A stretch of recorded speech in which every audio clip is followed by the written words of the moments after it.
Welcome to this session of our Game Dev Story series, The Lost Legends of Redwall, tuned with Intel GPA. I am Pamela Harrison of Intel. I'm a software technical consulting engineer for Intel Graphics Performance Analyzers. I help game developers use Intel GPA to find bottlenecks in their games so they can improve performance. I am here today with Chris Skaggs and Zach Taylor of Soma Games. Zach is the Minister of Performance. Chris is COO and one of the founders of Soma Games, which is based in Oregon in the US. Chris has just been recognized as the Supreme Master of Time and Space. Chris, tell us a bit about yourself and your company. Thank you, Pamela. I got to say, we have got into gaming really because it's like a lot of people. It's just really a fun business to be in. We started in 2005, basically on paper, started writing our first code in 2008. And one of our very first games, in fact, our very first game was called G Into the Rain. It was a gravity puzzle game. And that's basically where we connected with Intel. Back when the App Up program was starting out, G was selected to be one of the launch titles. And really ever since then, we've been working with Intel for lots of years on lots of things. And we're really excited to be part of this. So thank you very much. Wonderful. And Zach, how did you get involved in game development and with Soma Games? Well, game development has actually been a dream of mine since childhood, but I've been working as a web developer. So I was working contracts with Soma just on side gigs. And then after about a year of that, they graciously allowed me onto their programming team for the Scout. So I'm really honored to be a part of that team. And yeah, it's been a great time. So just for the folks who don't know, Scout that's a chapter in the Lost Legends of Redwall, right? Yeah, that's right, for PC. Okay, and that's going to come out soon, or is it already out? It's a little bit of both. So it's an episodic adventure. So Acts 1 and 2, as of today, which is November 11th, those are both live in the Steam store. And Act 3 should go live any minute now. So depending on when this airs, all three acts might be live. And those are also available soon enough on Xbox and PlayStations as soon as we get the porting done. And it is also, just to toot my horn a little bit, we also have a mobile game coming out shortly, which is an interactive fiction game that'll be on iPhones and Androids. Nice. So we've been busy. You're very busy right now. Thank you for taking the time out to record this with me so folks can learn about how to use GPA. So speaking of that, so Zach, you had never used GPA before, so we had some working meetings. So tell me the kinds of things we found. GPA was really useful for identifying a couple of major bottlenecks that we had. So we have one level in particular where there's just a lot of objects in it. There's a lot of things that's getting rendered, and there's fog in the level, which we thought was going to be helping us for performance because then you can have the camera in closer. But then through using the GPA, we found out that some things that we thought we were doing that was a good idea actually ended up not being as good for performance on the GPU. So that was really helpful for that. Nice. Can you show us how you found that? Yeah, sure. Okay, so this is the Graphics Frame Analyzer. I'm going to get started looking at the original frame capture that we took here. So here you can see we started off at 6 FPS using the integrated graphics chip. And you can see layout here of all of the activity on the GPU during this frame. So one of the really useful features that we used quite a bit is this advanced profiling mode button. And what this does is it takes all of the data that was taken during the frame and you're able to group it both by the GPU state and by the current bottleneck. So you can see here, this one on the left is by far the biggest part of the frame. So if we click on it here, you can see all of the different types of potential bottlenecks on the right-hand side here. And by far this one was from geometry transformation. So what we found out was that we have these reeds and vegetation and things in our scene that we're all using combined meshes. And that worked really great on the CPU side because it reduced draw calls. But when it went to the GPU was still having to draw them all individually. And that was apparently very expensive for the geometry transformation stage. So what we ended up doing was switching to, instead of using combined meshes, using GPU instancing. And that just that one simple change just from looking at this helped our performance quite a bit. So we'll take a look at that frame next here. So here you can see we've gone all the way up to 10 FPS just from making that change.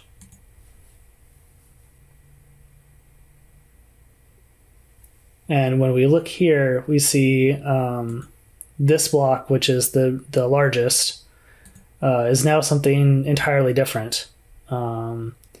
The geometry transformation block that we were working on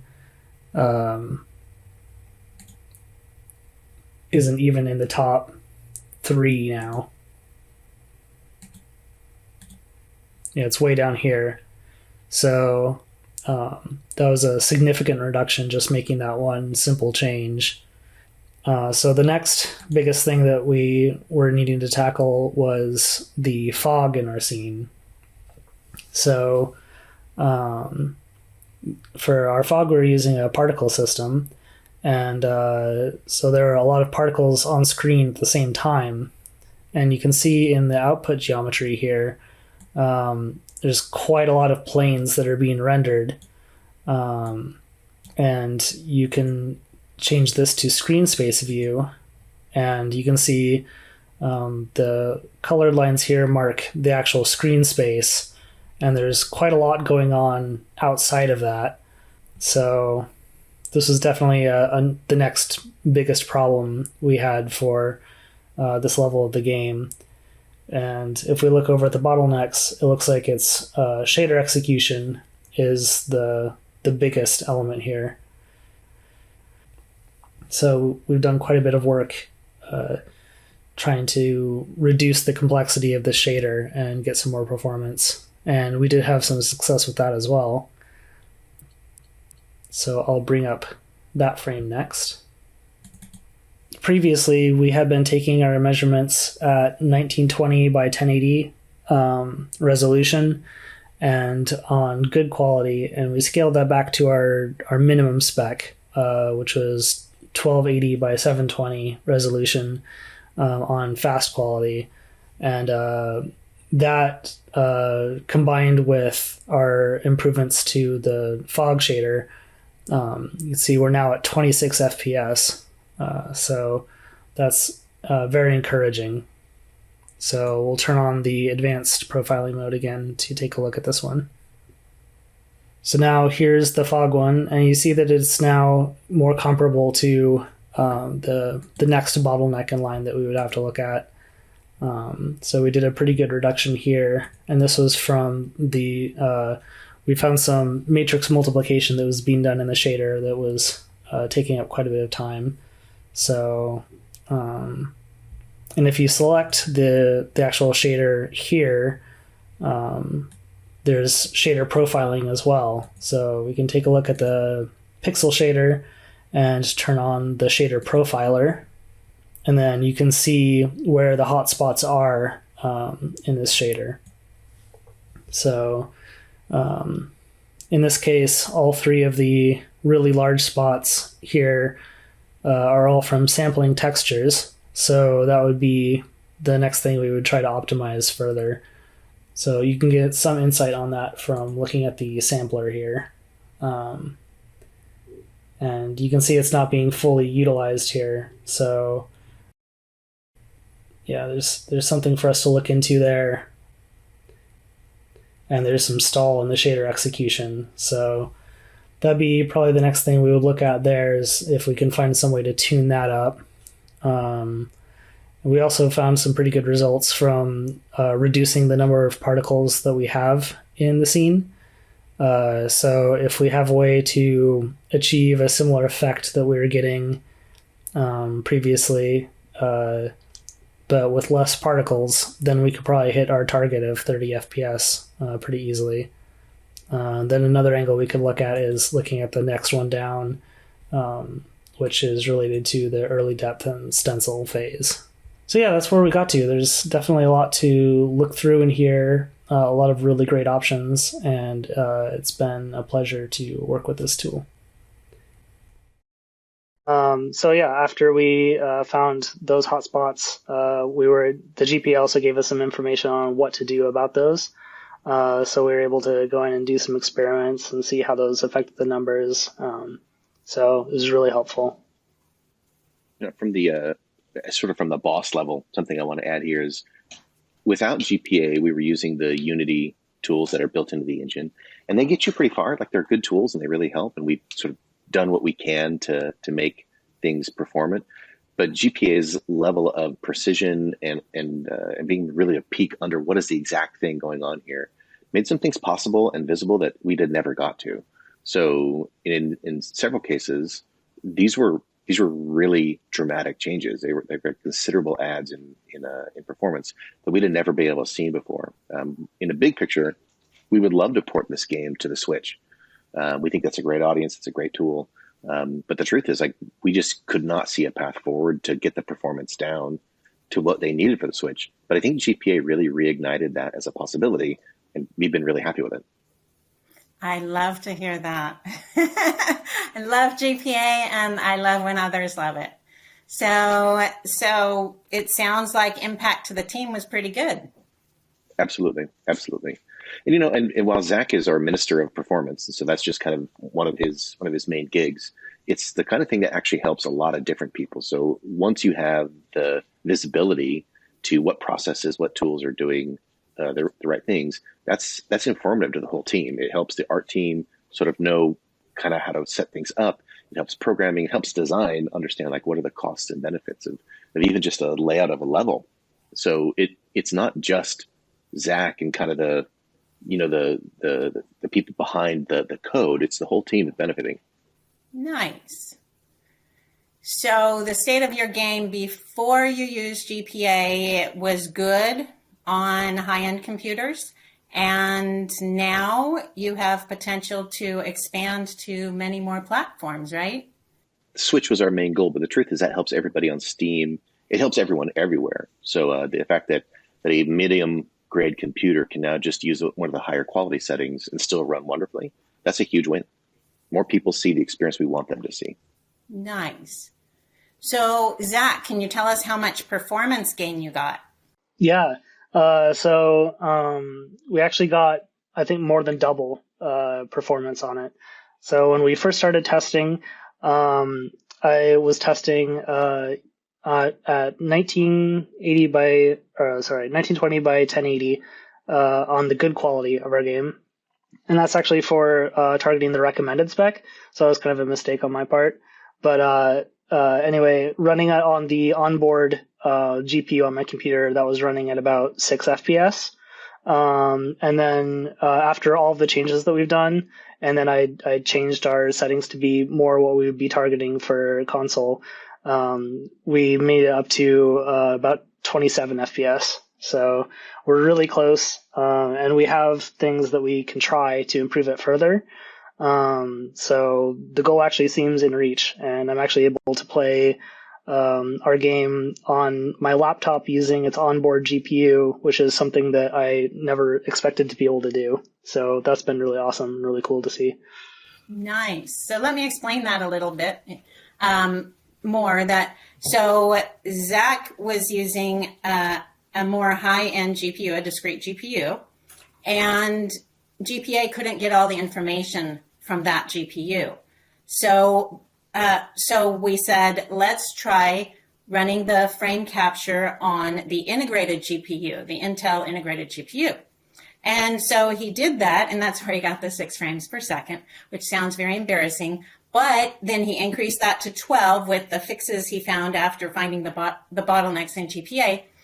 And then he made modifications that allowed him to get 24 or 27? 27, yeah. And that was with the more proper settings. So I was running at 1280 by 720 on fast quality, which is what we were hoping to get for console. What's really cool is even though GPA won't get all the metrics and other data from other GPUs, you can always use GPA on the integrated GPU, find the bottlenecks, and when you resolve the issues around those bottlenecks, it's faster everywhere. Or, yeah. Right. Yeah. Likely everywhere.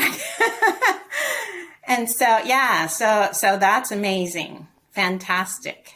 Yeah, and one of the cool things about it too is that you can take your data capture using your discrete GPU, so that you don't have to be playing the game at 6 FPS. You can get to where you need to take the capture at, and then the frame analyzer allows you to then run that same data on your integrated chip. So I was able to play at a reasonable rate and then get to where I wanted to do the tests, and then switch to the GPU that has the better data with the GPA.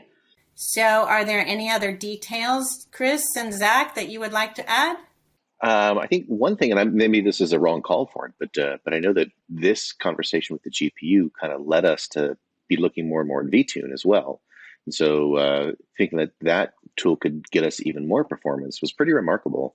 You know, and if I'm really candid, Pamela, what I've really liked is how Intel has started to certainly interact with us, because I think that we knew about GPA for many years, but we just didn't get it. We didn't understand kind of how it worked or how it could be helpful to us. But your newer kind of way of framing this kind of opened up something that has been very, very helpful. So I appreciate that those tools now were, I guess, sort of like set up in a way that we could see how they work and made a big difference. Perfect. Yeah, and you said VTune. So I do want to say that when we started working with you, Zach, that we had a 1-hour meeting, and the first thing we found, we looked in Trace Analyzer so we could see what's the CPU doing and the GPU, and we saw that in every frame, the GPU was idle in the middle of the frame. So we traced that back in Trace Analyzer. We could see, oh, that's connected with this CPU wait call. But we couldn't go further than that, digging down into the details. And so we put that on hold while we then went to Frame Analyzer, dug down in the frame. And now we're going to have some meetings with you and probably make another video with VTune, because VTune it's a long learning curve, big overhead tool. And we want to figure out how game developers can use it better. So now we have something to look at already. When we look at VTune, we can look into that wait call and see what's causing that. And that may remove all that idle time in the middle of every frame. So yeah, I'm excited to do that with you too. Yeah, that'll be a lot of fun. Pamela, there's actually a question I'd like to ask you. Is like we were nominated to be Innovator several years ago, which has been a huge blessing to us. We get a chance to see technology early and kind of insider looks into what Intel's working on. It's been a ton of fun. But how can we help you, and how does that help Intel?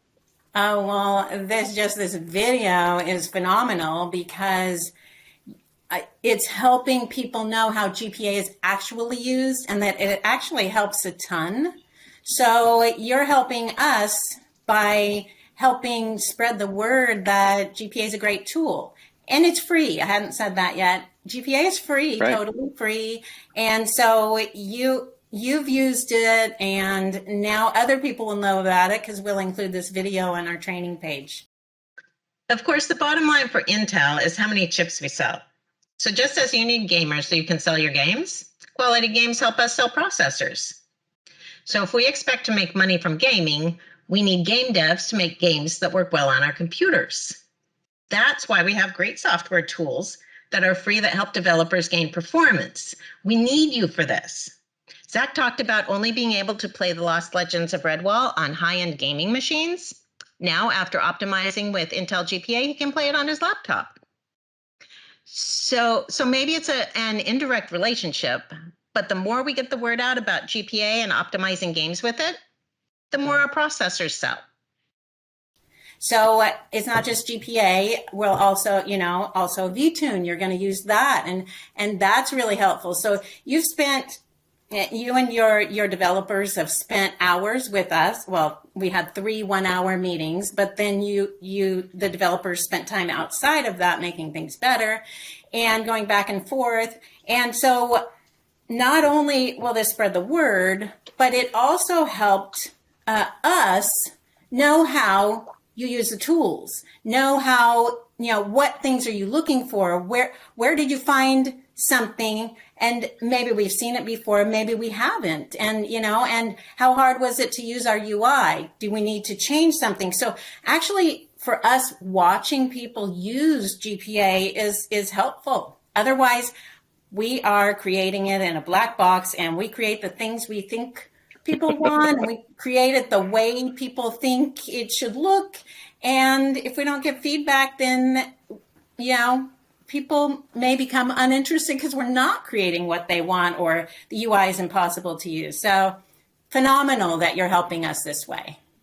In that case, it's our pleasure. It's always fun to be able to give back. Yes. So thank you, Chris and Zach of Soma Games. You all can find more information about Soma Games and the Lost Legends of Redwall at the Soma Games site. You can download GPA for free and find info about it on our site. And make sure to tune in for more sessions of our Game Dev series.